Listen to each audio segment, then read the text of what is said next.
जेहेतु 10th पास करछु, +2 पास करछु, city पास करछु, OTT पास करछु, तथापि आमे गोटे पूर्ण शिक्षक योग्यता पाई पारु ना हासिल। आज्ञा नमस्कार, मो ना चौड़गंग विषय, मु कोरापुट जिला एक्स कैडेट टीचर यूनियन रो उपसभापति। आज्ञा आमे देखंतु आज को 165 दिन हम ये राजधानी माटी धारणा बसीचु। जेहेतु सरकार आमको 2008 मसीह एक्स कैडेट भाव नियुक्ति देले, किंतु जिओरे थिला कौन आमे गोटे शिक्षक मान्यता पाइलु बोली भावुलु, किंतु सरकार किछि दिन पर चंचकता करी मोडालिटी गोटे आउ गोटे प्रकार मोडालिटी काढ़ीदेले, जो फल से गोटे एक्स कैडेट लगे देइछंती, जोटा कि आमर कोरोना भाइरस सहित सामान। तेणु से एक्स कैडेट को उच्छेद करने आज को आम 165 दिन हम ये राजधानी माटी रे बसीचु। तेणु सरकार को आम निवेदन करूँ आमर ये एक्स कैडेट उच्छेद कर दिंतु एवं इंक्रीमेंट 2019 पर जो मैंने ओटीटी पास करना से इंक्रीमेंट बंद कर देइछंती। जड़े रेगुलर है इंक्रीमेंट बंद कर कौन सी नियम भी कौन सी ये देखी ना, किंतु सरकार आमर इंक्रीमेंट बंद कर देइछंती एवं आमर 4000 लेफ्ट आउट गणशिक्षक आज पर्यंत रेगुलर हो पारिना, जे कि वर्तमान पर्यंत 7000 टंकार दरमा पाई आसुचंती, जहाँकि परिवार चलबार कष्ट से प्रकार करके। तेणु आम सरकार को अनुरोध करुचु यथाशीघ्र आमर एक्स कैडेट उच्छेद करूँ, नचेत आगामी इलेक्शन रे आम समस्ते 22,000 गणशिक्षक एक आम निश्चित भाव किसी गोटे कार्य पदक्षेप नापी बाध्य हबु एवं आगामी दिन में नवीन निवास घेराव करने को पछेबु नहीं। गणशिक्षकटा कौन देखो, तो प्रथम सरकार गणशिक्षक भाव नियुक्ति करथिला, तारा परवर्ती किछि दिन पर जो माने +2 पास करचंती एवं ओटीटी पास करचंती से मानको 2017 मसीह एक्स कैडेट नेला सत, किंतु आमे भाबिलु कोन एक्स कैडेट शिक्षक हे गलु, किंतु ए एक्स कोन आमे केही भी जानि नथिलु।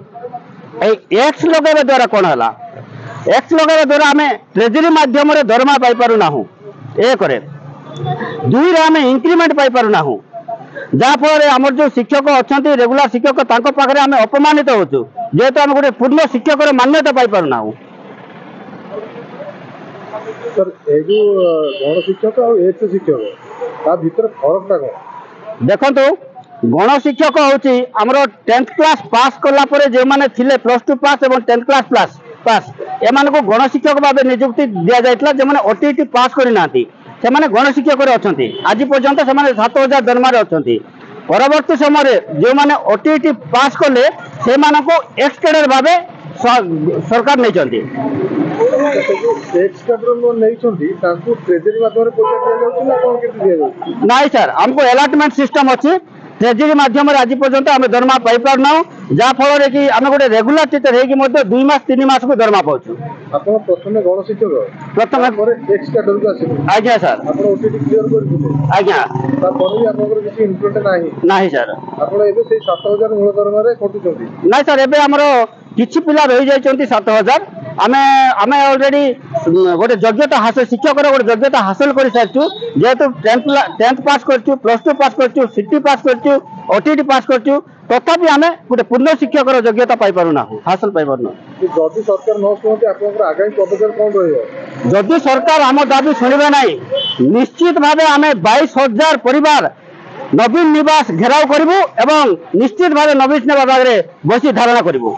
आपणकर आगु कार्यक्रम अच्छी बड़ विशाल धारणा निश्चित सर, आमर आग को 22,000 परिवार ये आम 22,000 शिक्षक आसिक धारणा करूँ, किंतु आमर किछि दिन भीतर जदि आमर किछि फैसला हैला नहीं ताले आम 22,000 परिवार पिला छुआ आसी नवीन निवास घरे प्रवेश करिवो।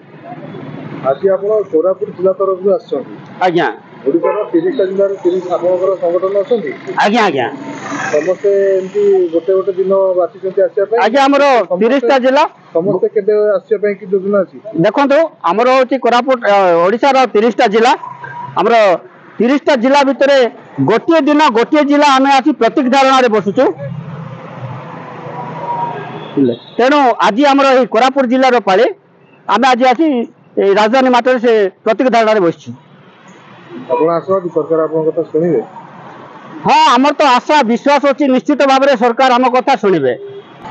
ହଁ, ନିଶ୍ଚିତ ଭାବରେ ତ ଆମେ ଶୁଣିବାକୁ ପାଉଛୁ କିଛି ହେବ, କିନ୍ତୁ ଆଜି ପର୍ଯ୍ୟନ୍ତ ଆମେ ଗୋଟେ ଦିନ ବି ଗ୍ରିଭେନ୍ସ ଡାକୁନାହାନ୍ତି କି ଆମକୁ କେହି ବି ପଚାରୁନାହାନ୍ତି, ଯାହାଫଳରେ କି ଆମେ ମାନେ ଅଧୈର୍ଯ୍ୟ ସହ ଏଠି ବସି ରହୁଛୁ। ତେଣୁ ଆଗକୁ ଯଦି ଅଳ୍ପ ଦିନ ମାଧ୍ୟମରେ ଯଦି କିଛି କଲେ ତାହେଲେ ତ ଆମେ ସରକାରଙ୍କ ଜୟଗାନ କରିବୁ। ଧନ୍ୟବାଦ।